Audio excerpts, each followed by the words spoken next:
Une confrontation pour les syndicats, une concertation selon le gouvernement.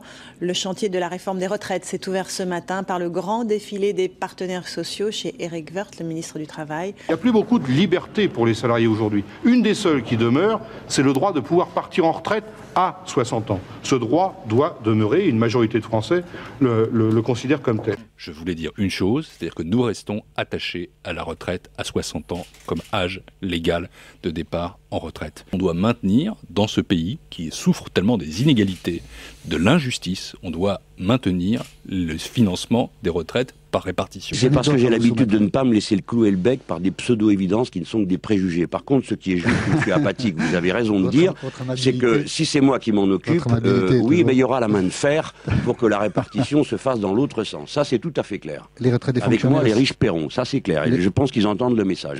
Je pense que les banques devront apporter une contribution importante au financement des retraites, plusieurs milliards d'euros par an. Plus on attend, plus on fragilise le système de retraite. Aujourd'hui, une retraite sur 10 n'est pas payée.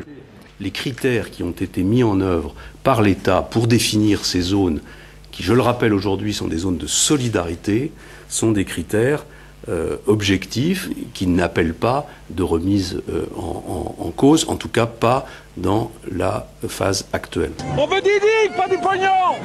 La discussion tourne court. Les sinistrés tentent de retenir le représentant de l'État On va se calmer un peu. qui force le passage.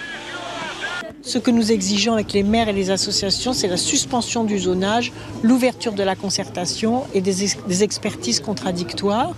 Et enfin, c'est la rapidité de l'indemnisation des personnes. Donc ne me demandez pas de vous dire que Ségolène Royal est capable de dire la vérité. Vous êtes aussi dogmatique et sectaire que ça. Elle peut avoir raison, ça. Sur tous les sujets, une enfumeuse de première.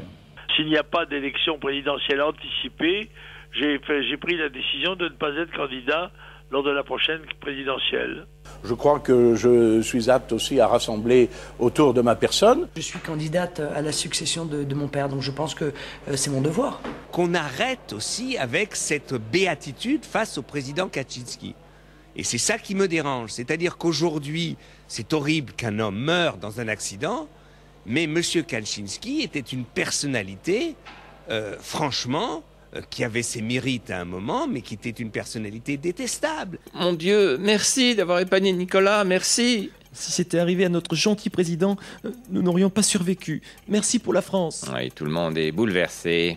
Tout ce petit clapotis n'a pas d'importance pour nous. Ça fait partie de la vie moderne, d'un système. Bon, c'est comme ça. Il n'y a pas lieu d'en faire plus de commentaires.